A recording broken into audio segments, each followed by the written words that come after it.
Hello everyone. सो अभी तक हमने दो चैप्टर नेशनल इनकम का कर रखा है। वैसे नेशनल इनकम में 4 चैप्टर्स हैं।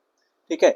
सो आज हम लोग थर्ड स्टार्ट करने वाले हैं। इससे पहले आपने सर्कुलर फ्लो ऑफ इनकम पढ़ लिया और उसके बाद basic concept of macro economics आपने पढ़ा।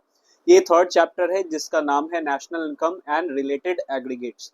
सो इस चैप्टर में कुछ हम लोग बेसिक न्यूमेरिकल्स भी पढ़ेंगे जो आगे आने वाले चैप्टर्स में हमारा काम आएगा। यानी नेक्स्ट चैप्टर जो होगा वो नेशनल इनकम कैलकुलेट करने का होगा और नेशनल इनकम कैलकुलेट करने के लिए कुछ एग्रीगेट्स का होना जरूरी है। सो वो हम लोग इस चैप्टर में पढ़ेंगे। ठीक है, तो स्टार्ट करते हैं। देखो ये छोटा छोटा कुछ पॉइंट्स है, आपको इसमें ध्यान रखने हैं, है ना। एक समझ में आ गया तो सब समझ में आ जाएगा। अब क्या है कि gross domestic product at market price, GDP MP इसे हम लोग कहते हैं। सो ये आखिर होता क्या है? It refers to gross market value. अब जैसे ही ग्रॉस वर्ड आता है, आप लास्ट जो वीडियो था वो आप देख सकते हो, ग्रॉस इन्वेस्टमेंट और नेट इन्वेस्टमेंट मैंने आपको बताया था। तो ग्रॉस में डेप्रिसिएशन ऐड होते हैं और नेट में डेप्रिसिएशन नहीं होता है। So gross market value, market value का मतलब कि जिस प्रोडक्ट जिस वैल्यू में वो प्रोडक्ट मार्केट में बिक रहा है। So it refers to gross market value of all final goods and services produced within the domestic territory of a country during a period of 1 year.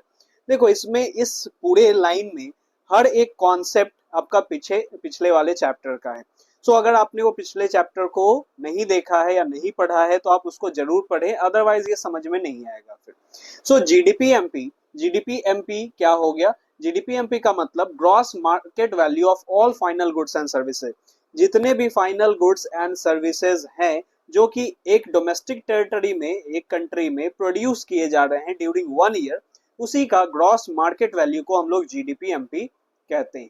ठीक है। अब ये सब टर्म, चाहे फाइनल गुड्स हो गया, मार्केट वैल्यू हो गया, ग्रॉस इन्वेस्टमेंट, डोमेस्टिक टेरिटरी, ये सब टॉपिक्स पिछले चैप्टर्स में दिया गया है। ठीक है। सो पहले आप वो देख लें और उसके बाद आप ये पढ़े तो अच्छे से समझ में आएगा।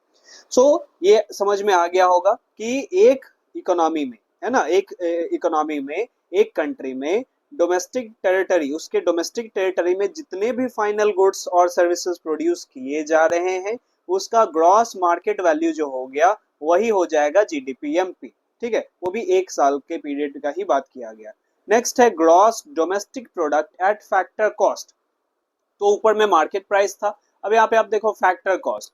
बस थोड़ा सा चेंज हो गया है, क्या कि मार्केट प्राइस के बजाय क्या आ गया?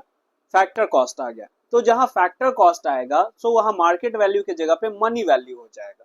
सो अब आप समझ रहे हो कि फैक्टर कॉस्ट किसे कहते हैं और मार्केट प्राइस किसे कहते हैं। ठीक है। सो फैक्टर कॉस्ट का मतलब हमारा क्या कि जितने पे गुड्स प्रोड्यूस हो रहा है और जो भी हम फैक्टर्स ऑफ प्रोडक्शन को पेमेंट करते हैं, दैट इज फैक्टर कॉस्ट। सो यहाँ पे क्या हो गया? ग्रॉस मनी वैल्यू, यानी कि प्रोडक्शन करने में जितना खर्च लगा है, gross money value of all final goods and services produced within the domestic territory of a country during a period of 1 year. ठीक है। सो एक डोमेस्टिक टेरिटरी में 1 साल में जितने भी फाइनल गुड्स और सर्विसेज बन रहे हैं उसका ग्रॉस मनी वैल्यू को ही जीडीपी एफसी कहा जाता है। Next, net domestic product at market price. अब देखो ये फर्स्ट वाले से थोड़ा सा अलग है, क्या कि उसमें gross domestic product at market price था, इसमें net domestic product at market price है। अब यहाँ पे नेट का मतलब क्या हो गया? तो हम क्या चेंज कर देंगे डेफिनेशन में? डेफिनेशन में थोड़ा सा चेंज करना है कि it refers to net market value, है ना। अब ऊपर में ग्रॉस मार्केट वैल्यू था, यहाँ पे नेट मार्केट वैल्यू आ गया। सो नेट मार्केट वैल्यू क्या हो गया? नेट मार्केट वैल्यू का मतलब क्या हो गया? अब इसमें हमारा डेप्रिसिएशन हट चुका है। ठीक है। So net market value of all final goods and services produced within the domestic territory of a country during a period of 1 year. Okay. Next, net domestic product at factor cost। अब पिछले वाले से थोड़ा सा change हो गया, क्या इसमें फैक्टर कॉस्ट आ गया। सो एक डोमेस्टिक टेरिटरी में, यानी एक कंट्री के डोमेस्टिक टेरिटरी में 1 साल के अंदर जितने भी फाइनल गुड्स और सर्विसेज प्रोड्यूस किए जा रहे हैं उसका नेट मनी वैल्यू। ठीक है। जहां फैक्टर कॉस्ट आएगा वहां पे मनी वैल्यू होगा, जहां मार्केट प्राइस आएगा वहां पे मार्केट वैल्यू हो जाएगा। ठीक है, बस इतना ही है। चलो, तो अभी तक तो हमने डोमेस्टिक प्रोडक्ट के बारे में समझा जिसमें डोमेस्टिक टेरिटरी का बात किया गया। अब आते हैं gross national product at market price. ये किससे कहते हैं? It refers to gross market value of all final goods and services produced by normal resident of a country during a period of 1 year. So जहां पे भी national product का बात किया जाएगा वहां पे नॉर्मल रेसिडेंट का बात किया जाएगा कि एक साल में जो भी नॉर्मल रेसिडेंट्स हैं उनके द्वारा जितने भी प्रोडक्ट बनाए जा रहे हैं, अब नॉर्मल रेसिडेंट चाहे वो हमारे कंट्री का हो या दूसरे कंट्री का हो, ठीक है, यानी कि विद इन डोमेस्टिक टेरिटरी हो या फिर बाहर का भी हो, बाहर किसी कंट्री में अगर प्रोडक्शन कर रहा है, लेकिन नॉर्मल रेसिडेंट वो होना चाहिए हमारे कंट्री का। सो नॉर्मल रेसिडेंट के द्वारा जितने भी गुड्स और सर्विसेज प्रोड्यूस किए जा रहे हैं उसका ग्रॉस मार्केट वैल्यू, ये gross national product at market price कहलाएगा। नेक्स्ट है gross national product at factor cost. So gross national product अब जब आ गया यहाँ पे फैक्टर कॉस्ट पे, सो फैक्टर कॉस्ट में हमारा क्या हो जाता है, मनी वैल्यू हो जाता है, ग्रॉस का बात किया ही गया। So gross money value of all final goods and services produced by normal resident of a country during a period of 1 year। So national product जहां भी आएगा वहां पे हमारा नॉर्मल रेसिडेंट का बात किया जाएगा कि एक साल में नॉर्मल रेसिडेंट जो है एक कंट्री का वो जितने भी गुड्स और सर्विसेज प्रोड्यूस कर रहा है उसका ग्रॉस मनी वैल्यू जो हो गया वो GNPFC हो गया। ओके, नाउ नेक्स्ट है हमारा net national product at market price. Net national product at market price, ये क्या हो गया, अब नेट आया तो यहाँ पे भी net market value, market price जैसे ही बोला तो यहाँ पे market value of all final goods and services produced by normal resident of a country during a period of 1 year।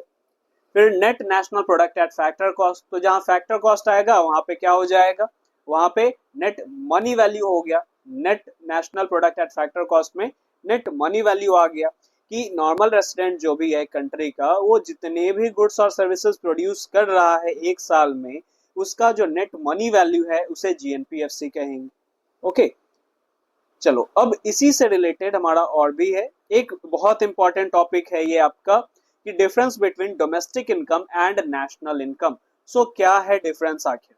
So domestic income, it is a territorial concept as it includes the value of final goods and services produced within domestic territory of a country। So domestic income का मतलब क्या हो गया, हमारे domestic territory में यानी एक country के डोमेस्टिक टेरिटरी में जितने भी गुड्स और सर्विसेज, फाइनल गुड्स और सर्विसेज प्रोड्यूस किए जा रहे हैं उसका जो वैल्यू होगा वो हो गया डोमेस्टिक इनकम। डोमेस्टिक इनकम को NDPFC भी कहा जाता है। अभी देखो हम लोग NDPFC के बारे में पढ़ रहे थे। सो NDPFC का मतलब क्या हो गया, net domestic product at factor cost. So factor cost का मतलब क्या हो गया, यहाँ पे फैक्टर कॉस्ट का मतलब क्या हो गया, money value net. So net money value of all final goods and services produced within the domestic territory of a country during a period of 1 year, यही हो गया डोमेस्टिक इनकम। नेशनल इनकम किसे कहेंगे? So national income ये national concept है क्योंकि ये क्या करता है, it includes the value of final goods and services produced in the entire world. तो इंटायर वर्ल्ड में जो प्रोड्यूस हो रहा है से हम लोग क्या कहेंगे, नेशनल इनकम कहेंगे। लेकिन NNPFC, तो NNPFC में एक चीज आपने देखा था कि it is produced by normal resident of a country, ठीक है, चाहे वो हमारे कंट्री में हो चाहे दूसरे कंट्री में, वो पर्सन नॉर्मल रेसिडेंट होना चाहिए। सो अगर इसे हम लोग डेफिनेशन इसका अगर दें तो क्या हो जाएगा NNPFC का कि नेट फैक्टर कॉस्ट है ना यहाँ पे, तो net money value of all final goods and services produced by the normal resident of a country during a period of 1 year, ये हो गया नेशनल इनकम। ठीक है, नेक्स्ट है category, it consider all producers with in the domestic territory of a country. ठीक है, सो यहाँ पे एक डोमेस्टिक टेरिटरी में जितने भी प्रोड्यूसर्स हैं चाहे वो रेसिडेंट हो नॉन रेसिडेंट हो उससे मैटर नहीं करता है। और यहाँ पे it consider all producer who are normal resident of a country. अब इसमें कंट्री मैटर नहीं करता है, बस नॉर्मल रेसिडेंट मैटर करता है कि जिस कंट्री की बात हो रही है उसका वो नॉर्मल रेसिडेंट होना चाहिए। नेक्स्ट है net factor income from abroad. ठीक है, NFIA। सो डोमेस्टिक इनकम में NFIA इंक्लूड नहीं होता है और नेशनल इनकम में NFIA इंक्लूड होता है। सो ये बहुत इंपॉर्टेंट टॉपिक है, कभी कभी डायरेक्ट आपको डिफरेंस पूछ देगा कि differentiate between domestic income and national income. So boards के लिए बहुत इंपॉर्टेंट क्वेश्चन है, आप इसे टिक कर ले, स्टार मार्क लगा ले। ठीक है, चलो आगे हम लोग बढ़ते हैं। अब कुछ फॉर्मूलाज हैं जिससे हमारा क्या होगा, न्यूमेरिकल्स क्वेश्चंस सॉल्व करने में हमें काफी मदद मिलेगी। अब इसमें ये 6 चीज अगर आपको याद हो गया है ना, 6 से ये 8 चीज है ठीक है। सो ये आठों अगर आपको फॉर्मूलाज याद हो गए तो नेक्स्ट चैप्टर में यानी नेशनल इनकम निकालने में कोई आपको परेशानी नहीं आएगी। या फिर अभी आपने जितने भी एग्रीगेट्स के बारे में देखा, जीडीपीएमपी, एनडीपीएमपी, जीडीपीएफसी, एनडीपीएफसी, ये सभी जितना भी आपने देखा, सो हर एक का फॉर्मूला ऐसा तो बनेगा, ठीक है, लेकिन उतना याद करने का कोई जरूरत नहीं है। ये छह चीजों को अगर आपने याद कर लिया तो अब कैसे? सो ग्रॉस में यहाँ पे याद रखना है कि ग्रॉस में डेप्रिसिएशन इंक्लूड होता है। अगर हमें ग्रॉस निकालना है और नेट दिया हुआ है तो हमें डेप्रिसिएशन को ऐड करना पड़ेगा। नेट दिया हुआ है, सॉरी, अगर नेट निकालना है और ग्रॉस दिया हुआ है तो हमें डेप्रिसिएशन ग्रॉस में से माइनस करना पड़ेगा, ठीक है। यानी कि अगर हमें ग्रॉस निकालना है और नेट दे रखा है, ठीक है, नेट दे रखा है तो हमें क्या करना पड़ेगा? प्लस डेप्रिसिएशन करना पड़ेगा, ठीक है। ग्रॉस दे रखा है, सॉरी, ग्रॉस निकालना है और नेट दे रखा है तो नेट में हमें डेप्रिसिएशन प्लस करना पड़ेगा। उसी तरह से अगर नेट निकालना है और ग्रॉस दिया हुआ है तो माइनस क्या करेंगे? डेप्रिसिएशन करेंगे तो नेट निकल जाएगा, ठीक है, ये ध्यान रखना है। नेक्स्ट है national product. So national product के लिए हमें क्या चाहिए? नेशनल प्रोडक्ट में हमारा NFIA प्लस होगा। यानी कि अगर क्वेश्चन में डोमेस्टिक प्रोडक्ट दे रखा है और हमें नेशनल प्रोडक्ट निकालना है, सो डोमेस्टिक प्रोडक्ट में हमें क्या करना पड़ेगा? NFIA, net factor income from abroad, plus करना पड़ेगा, ठीक है। Net factor income from abroad का जो फॉर्मूला है वो क्या है? Factor income from abroad minus factor income to abroad, यानी फ्रॉम माइनस टू याद रखना है कि फैक्टर इनकम फ्रॉम अब्रोड। अब ये जो टॉपिक है ये भी लास्ट चैप्टर में था, ठीक है, ये भी डिटेल में उसमें मैंने डिस्कस किया है, सो आप उसको देख ले अगर आपको ये समझ में नहीं आ रहा है तो। फॉर्मूला तो इसका यही है, net factor income from abroad का factor income from abroad, abroad से जो फैक्टर इनकम आ रहा है, minus factor income to abroad, जो फैक्टर इनकम हम अब्रोड सेंड कर रहे हैं। नेक्स्ट है मार्केट प्राइस। अगर मार्केट प्राइस निकालना हो और फैक्टर कॉस्ट दिया हुआ हो क्वेश्चन में, सो हमें क्या करना पड़ेगा? Plus NIT, net indirect tax, ठीक है। उसी तरह से अगर फैक्टर कॉस्ट निकालना हो और मार्केट प्राइस क्वेश्चन में दे रखा हो तो हमें क्या करना पड़ेगा? Minus NIT, net indirect tax. ये चीजें आपको ध्यान में रखनी होंगी बनाने के लिए। कन्वर्जन इससे आपको सीखने को मिलेगा और कन्वर्जन ही बहुत इंपॉर्टेंट है, क्योंकि नेशनल इनकम को डायरेक्ट निकालने का कोई फॉर्मूला नहीं है। जिससे भी हम लोग नेशनल इनकम निकालते हैं उसे डायरेक्ट हमारा नहीं आता है। जो भी हमारा जो मेथड्स होगा आगे नेक्स्ट चैप्टर में हम लोग देखेंगे, सो उसे डायरेक्ट नहीं निकलेगा, हमें कन्वर्ट करना पड़ेगा। सो इससे आप कन्वर्जन सीखोगे कैसे, तो चलते हैं कुछ एग्जांपल्स पे। चलो, जैसे मान लेते हैं GDP-MP हमें निकालना है और क्वेश्चन में NDP-MP दे रखा है, तो क्या करेंगे? अब देखो एक एक करके हमें ब्रेक करना है। जैसे सबसे पहला ग्रॉस, ठीक है, ग्रॉस इधर हम चेक करेंगे कि क्या दे रखा है, तो इधर नेट दे रखा है, ठीक है, ग्रॉस इधर है, हमें ग्रॉस निकालना है और नेट दे रखा है। तो अभी आपने पढ़ा कि ग्रॉस में हमारा डेप्रिसिएशन क्या होगा? प्लस होगा, प्लस कर दिया हमने। उसके बाद देखोगे डोमेस्टिक प्रोडक्ट इधर भी है, डोमेस्टिक प्रोडक्ट इधर भी है, तो निकालने का, कन्वर्ट करने का कोई जरूरत नहीं।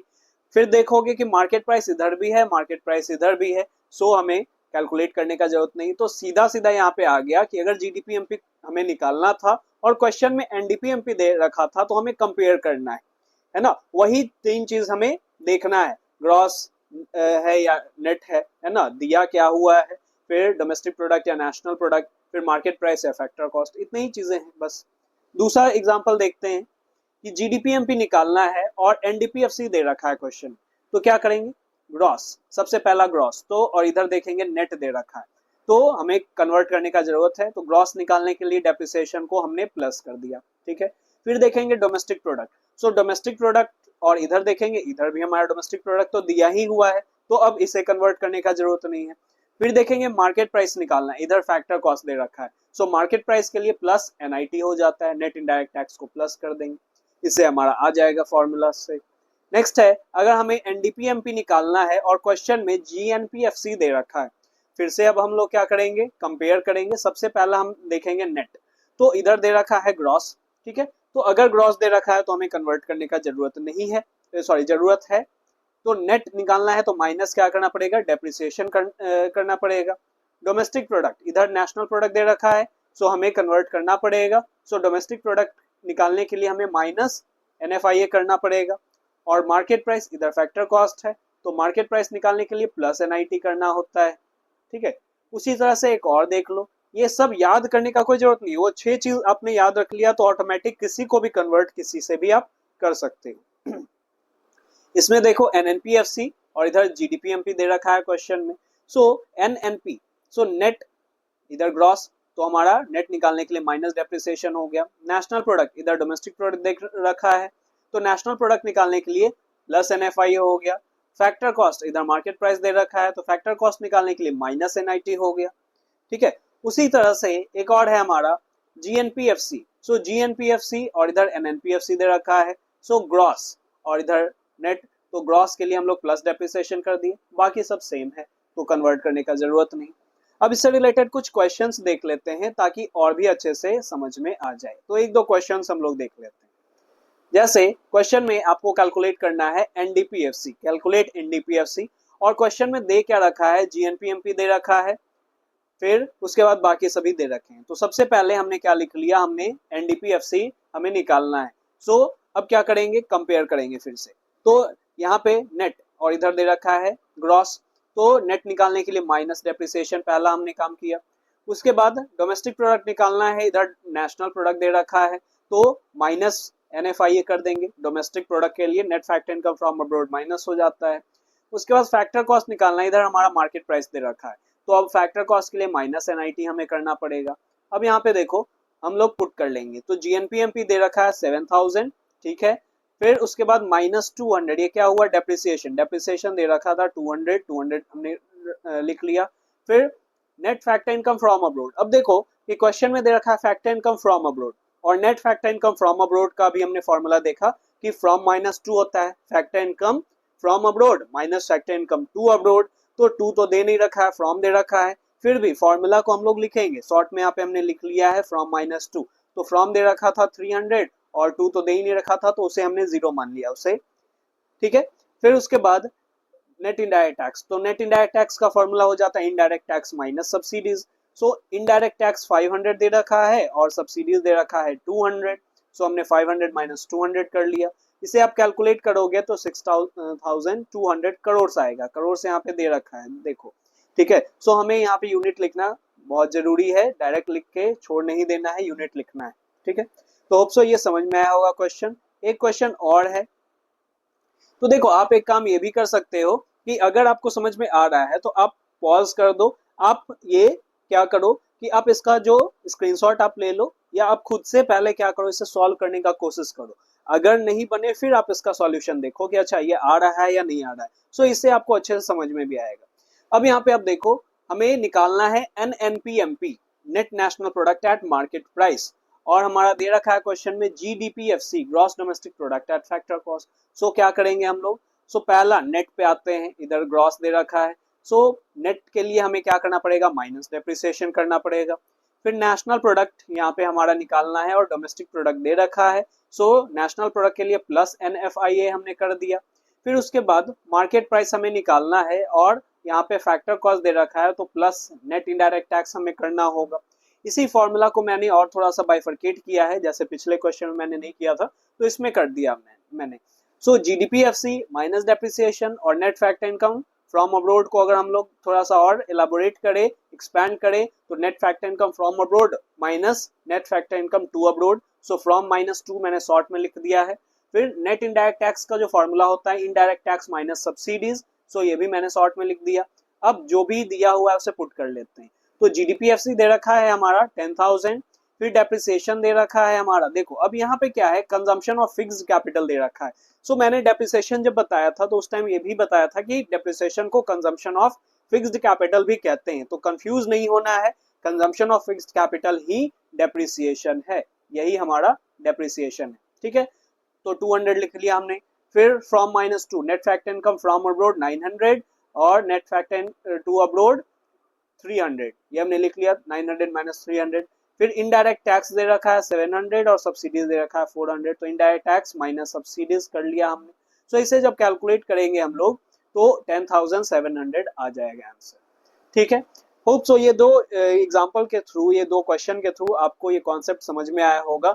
सो आप जो भी बुक आप रेफर कर रहे हो, चाहे आप जो भी बुक आप रेफर कर रहे हो, बहुत सारे रेफरेंस है, जैसे आपका ये आप धनपत राय पब्लिकेशन का संदीप गर्ग हो गया, है ना, फिर या फिर आप वीके ओडी बना रहे हो, और कोई भी बुक आप बना रहे हो, ठीक है, सरस्वती पब्लिकेशन या कोई भी बुक आप बना रहे हो, तो हर एक बुक में कुछ क्वेश्चंस होंगे इस चैप्टर से रिलेटेड।